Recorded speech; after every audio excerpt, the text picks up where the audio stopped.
Kamusta mga kabasketbolista?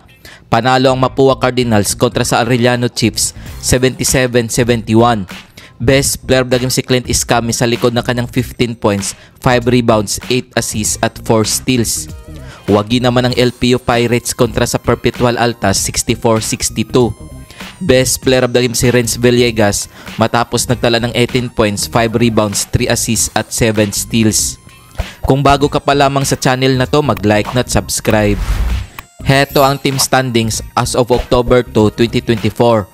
Benilde Blazers 6 wins 1 loss. Mapua Cardinals 6 wins 2 losses. Letran Knights 5 wins 3 losses. San Beda Red Lions 4 wins 3 losses.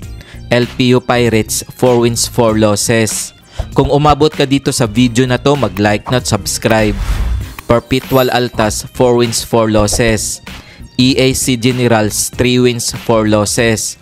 GRU Heavy Bombers 2 wins 5 losses.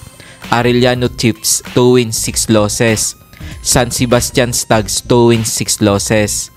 Heto ang mga laro ngayong October 4, 2024 na gaganapin sa PhilOL EcoWell Center.